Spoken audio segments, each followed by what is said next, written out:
దర్యాప్తు సంస్థలు జోక్యం చేసుకోవాలని కోరినా, జాయింట్ పార్లమెంటరీ కమిటీ వేయాలని కోరినా ఎన్నడూ ప్రభుత్వం పట్టించుకోలేదు. ఈరోజు అమెరికాలోని ఒక కోర్టు మరి స్పష్టంగా ఇక్కడ జరిగింది ఇది, ఇందులో డబ్బులు చేతులు మారాయని చెప్పిన తర్వాత ఇది మొదటిసారి కాదు, రెండవసారి అదానీ వ్యవహారంలో గతంలో హిండెన్బర్గ్ రిపోర్ట్తో ఒకసారి, ఇప్పుడు రెండవసారి ఈ న్యూయార్క్ కోర్టు ఏదైతే తీర్పిచ్చిందో దానివల్ల భారతదేశ ప్రతిష్ట అంతర్జాతీయ స్థాయిలో మసకబారిన మాట వాస్తవం.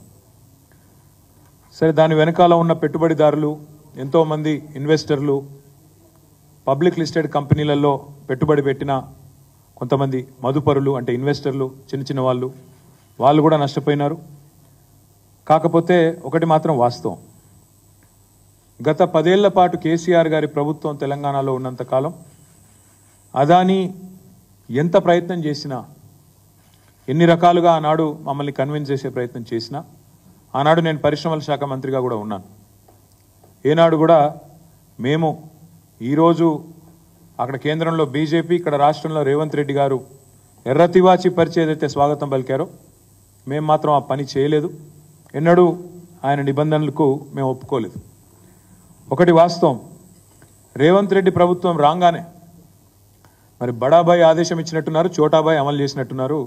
వెంటనే 12,400 కోట్ల ఒప్పందాలు కుదిరినాయని చెప్పి చాలా ఘనంగా తెలంగాణ ప్రభుత్వం, కాంగ్రెస్ ప్రభుత్వం జనవరి నెలలో ఈ సంవత్సరంలోనే ప్రకటనలు గుప్పించింది. అందులో 5,000 కోట్ల రూపాయలతో గ్రీన్ ఎనర్జీ కోసం 2 పంప్డ్ స్టోరేజ్ యూనిట్లు, అదేవిధంగా 5,000 కోట్లతో 2 డేటా సెంటర్లు, 1,400 కోట్లతో అంబుజా సిమెంట్స్ ఫ్యాక్టరీ, 1,000 కోట్ల రూపాయలు ఇంకొక ఏరోస్పేస్ రంగంలో అని చెప్పి వారు ఆనాడు 12,400 కోట్ల రూపాయలకు సంబంధించిన ఎంఓయూలు, మెమరాండమ్ ఆఫ్ అండర్స్టాండింగ్స్ చేసుకున్నట్టుగా ముఖ్యమంత్రి గారు చాలా ఘనంగా చెప్పారు. తదనంతరం చూస్తే మీరు ఏం జరిగింది అని చూస్తే జనవరి మాసం తర్వాత ఈ సంవత్సరంలో తెలంగాణ విద్యుత్ సంస్థలను అదానీ గారికి అప్పజెప్పే ప్రయత్నం కూడా ముఖ్యమంత్రి గారు చేశారు. అందులో భాగంగా చిట్ చాట్ అని పెట్టి, ఆ చిట్ చాట్లో ఓల్డ్ సిటీలో బిల్లుల వసూలు అదానీ గారికి శాంపుల్గా పైలట్గా అప్పజెప్తున్నాము, తదనంతరం ఎట్లా ఉంటుందో చూద్దాం అంటూ డిస్కామ్ల ప్రైవేటీకరణ చేసి అల్టిమేట్గా అదానీ గారికి అప్పజెప్పాలనే కుట్రకు కూడా రేవంత్ రెడ్డి గారు ఆనాడే ఆలోచన కూడా చేసినారు.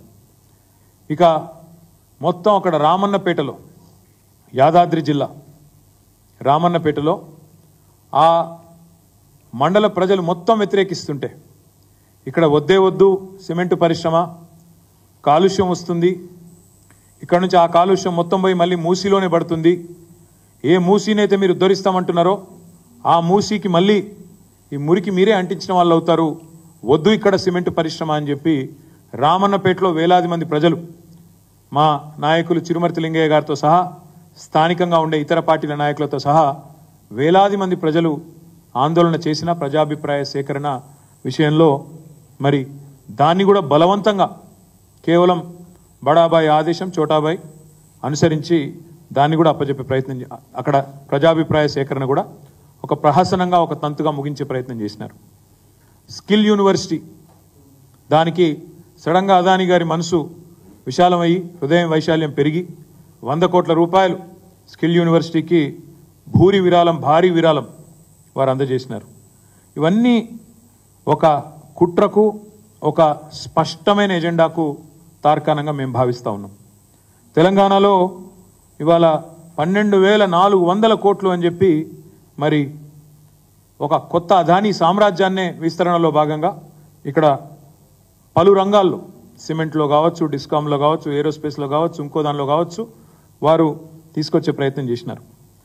ఈరోజు వాస్తవం ఏంది అంటే, మరి ఒకవైపు ఏమో ఇక్కడ కాంగ్రెస్ ప్రభుత్వం, రేవంత్ రెడ్డి గారేమో ఎర్రతివాచి పరిచి అదానీ గారికి సకల మర్యాదలు చేసి 4 గంటల పాటు రేవంత్ రెడ్డి గారి ఇంట్లో, 1 కాదు 2 కాదు 4 గంటల పాటు భోజనము, భోజనానంతరం సమావేశము, సుదీర్ఘ సమాలోచనలు ఇవన్నీ జరుగుతూ ఉన్నాయి. ఈ వ్యాపార సామ్రాజ్య విస్తరణ ఒకవైపు జరుగుతూ ఉంటే మాకు ఆశ్చర్యాన్ని కలిగించేది ఏంటంటే, పెద్దలు చెప్తారు శివుడాజ్ఞ లేదే చీమైన గుట్టదంటారు. అట్లాగే కాంగ్రెస్ పార్టీలో హైకమాండ్ ఆజ్ఞ లేదే ఏమీ జరగదు. ఇప్పుడు సంవత్సరం అవుతుంది, ఇంతవరకు మంత్రివర్గ విస్తరణే దిక్కులేదు. ఎందుకంటే అది హైకమాండ్ గ్రీన్ సిగ్నల్ రాలే. ఇంకా 6 పదవులు అట్లే పాపం సంవత్సరం నుంచి ఊరిస్తూ అట్లే మెయింటైన్ చేస్తూ ఉన్నారు. అట్లా మరి మంత్రివర్గ విస్తరణకే ఒప్పుకొని హైకమాండు, మంత్రివర్గ విస్తరణకే గ్రీన్ సిగ్నల్ ఇవ్వని హైకమాండు వారి ఆదేశం లేకుండానే అదానీ గారితో ఈ ఒప్పందాలన్నీ జరుగుతూ ఉన్నాయా? ఈ విషయంలో తప్పకుండా కాంగ్రెస్ పార్టీ సమాధానం చెప్పాలని చెప్పి మేము డిమాండ్ చేస్తూ ఉన్నాం. చిన్న నామినేటెడ్ పదవులు, మంత్రివర్గం కూడా కాదు, కార్పొరేషన్ చైర్మన్లు, డైరెక్టర్లు, కూడా డైరెక్టర్లు, ఇట్లాంటి డైరెక్టర్ల పదవులు ఉంటాయి. వాటికి కూడా హైకమాండ్ ఆజ్ఞ లేనిది ఏం జరగదు. కాంగ్రెస్ పార్టీ కల్చర్ అది. మరి అట్లాంటిది వేల కోట్ల ఒప్పందాలు, అది కూడా అదానీ లాంటి పారిశ్రామికవేత్త ఎవరినైతే రాహుల్ గాంధీ గారు రోజు విమర్శిస్తుంటారో ఆయనతో ఒప్పందాలు ఊరికైనా జరుగుతాయా? ఇది కాంగ్రెస్ పార్టీ సమాధానం చెప్పాలని చెప్పి మేము డిమాండ్ చేస్తూ ఉన్నాం. మేము అనడం కాదు, కావాలంటే ఆ వీడియో కూడా మీకు చూపెడతాను. రాహుల్ గాంధీ గారే చెప్పారు స్వయంగా, పారిశ్రామికవేత్తలు ఎవరు ఊరికైనా విరాళాలు ఇవ్వరు, కోయి ఐసే 30-40 కరోడ్ నహీ దేతా. ఇది రాహుల్ గాంధీ స్వయంగా మహారాష్ట్ర ఎన్నికల్లో, నిన్నగాక మొన్న జరిగిన మహారాష్ట్ర ఎన్నికల్లో స్వయంగా రాహుల్ గాంధీ గారు చెప్పిన మాట, కోయి ఐసే 30-40 కరోడ్ నహీ దేతా.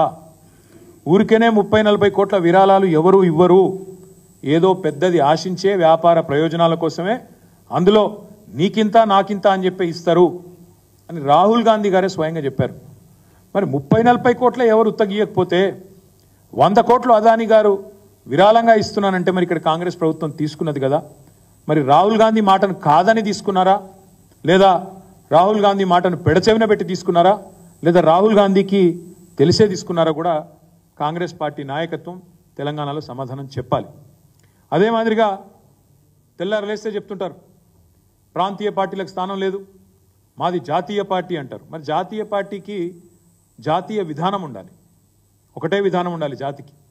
ఇక్కడ జాతీయ పార్టీ అన్నప్పుడు స్థూలంగా జాతీయ పార్టీ హైకమాండ్లో ఏ నిర్ణయం తీసుకుంటే కింది దాకా కూడా అదే పాటించాలి. కానీ ఢిల్లీలో ఒక నీతి, గల్లీలో ఒక నీతి అన్నట్టు, ఢిల్లీలోనేమో అదానీ మంచోడు కాదు, కానీ గల్లీకి వచ్చేసరికి, తెలంగాణకు వచ్చేసరికి మాత్రం అదానీ మంచివాడు, పునీతుడు, అన్ని రకాలుగా గొప్పవాడు అన్నట్టుగా మరి ఇవాళ మాట్లాడుతూ ఉన్నారు. బీజేపీని డబుల్ ఇంజన్ పార్టీ అని వీళ్ళు విమర్శిస్తూ ఉంటారు.